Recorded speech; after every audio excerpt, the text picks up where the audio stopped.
wanted to make a video to explain why I'm doing what I'm doing, why you guys see me every day popping in randomly and all this shit.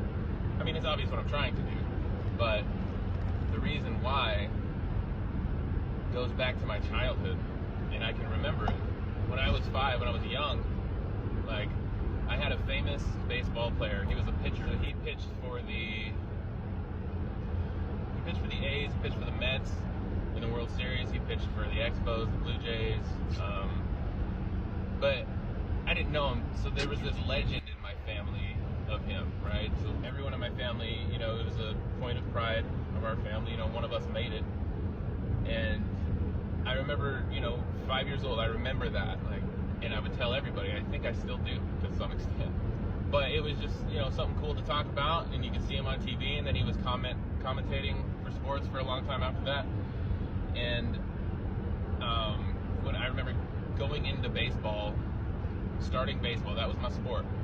I started, and I always had, that was my approach to everything, because it started then in baseball, and I was really good at baseball, and so I thought, you know, I always thought that would be the thing.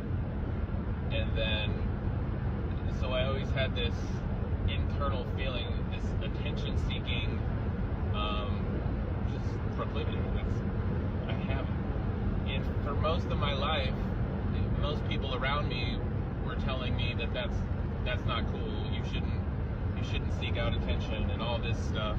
So it kind of, you know, beat me down over the years, but it never went away. So it's just one of those things. Like, I have this weird desire that I want to be accepted, and I want to be looked at as something special. I don't think I am. Like, I don't feel like I am, but that feeling never went away. And over the last few years, well, before that, since I screwed up a lot of my adult life, especially in the beginning. A lot of alcohol, mostly alcohol and drugs, and a lot of poor decisions. I made a lot of poor decisions, and it beat me down. But since, you know, I started to grow up and I kind of got over that, that feeling is still there. Like, I still want the attention. I feel like I have something. I feel like, and that's always been true. I've always felt like I had something to say. I just didn't know how to say it. And as far as the content is concerned, I have been creating content since I was probably 14 or 15. I can remember we had a camcorder that my parents bought for recording my brother's football games. And after my brother was done playing football, I used to take it all the time. And what I primarily used it for was to record me and my friends rolling blunts. And one video was me and my buddy Jason standing at a certain distance apart and trying to hit each other in the head with a rock. And the deal was you couldn't move. So that was, you know, some of the early content. The thing about it is there was no platform for the stuff I was doing yet. Also, and that's how my music career began. I met a guy named Lonnie Doyle, and we started hanging out, and he rapped. And I heard him rap a few times. I'm like, man, I could do that. And then I kind of got involved in just trying to rap.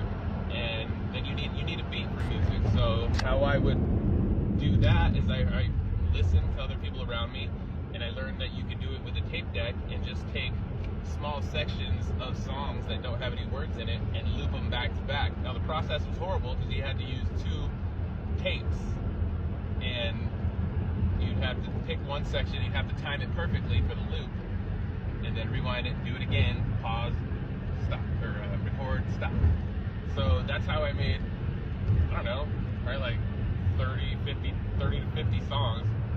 Like, I probably wrote 4 or 5 rap albums that were really dope. I just have no idea where they're at now because they're all on cassette tapes, and they all have like backup vocals and all that stuff, but the recording quality is horrible because every time you transpose another track onto a cassette tape, that's how I started making music, was just looping sections of songs to make my beats so I could write raps to it. And then, you know, I was rapping for a while, and then my buddy Jason, same guy, he was working with this drummer of this. They were looking for a singer, and so my buddy wanted to audition. And Jason, you know you can't sing, but he wanted me to go with him, probably to make him feel better. And I also wanted to try. Take the exit. And I knew that. And so we went, and I don't remember what we sang, but they ended up wanting me to come back. I think the name of the band at the time was Arcanian Mist, and which later would become Days 11. We played for 17 years, something like that. But, you know, when I got into the band, I was 19, I believe. I picked up a guitar, and I started watching my guitar player. Rest in peace, Dave.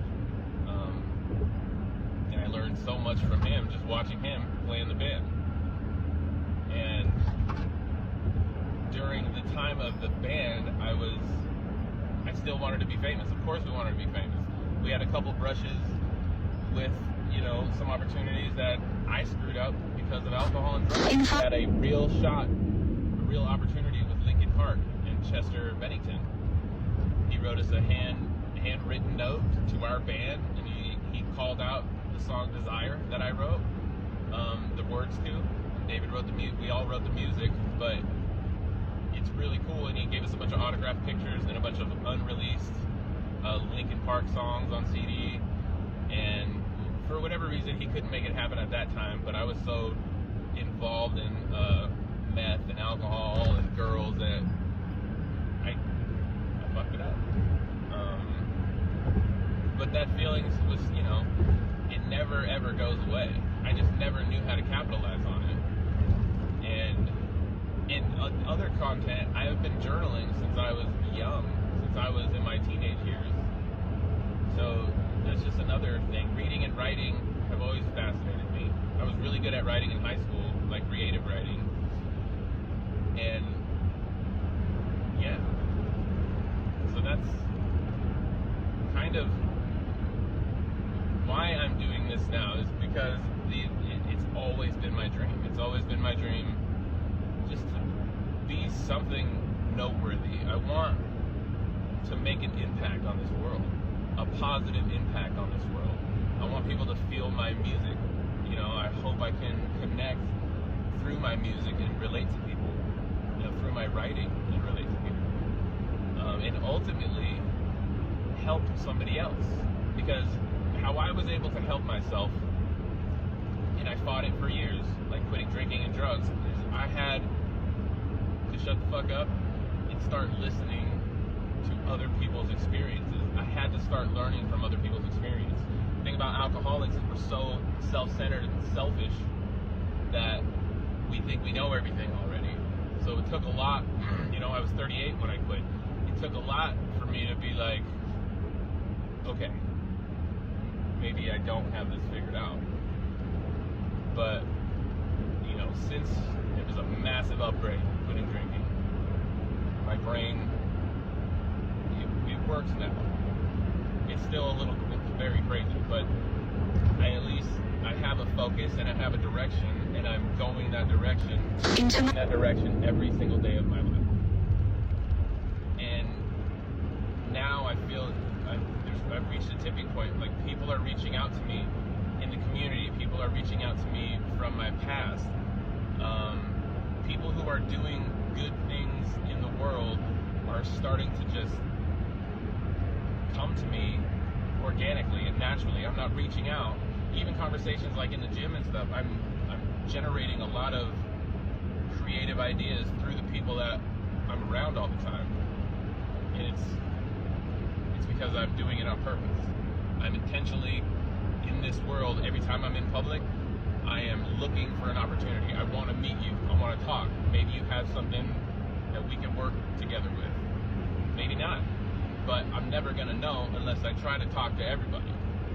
And so that's kind of where I'm at now. Yeah, my attention seeking does come from childhood, and it comes from this desire to be a famous baseball pitcher. And then, you know, when I started rapping, I wanted to be Tupac. And then when I started, I wanted to be Korn and Limp Bizkit and Tool.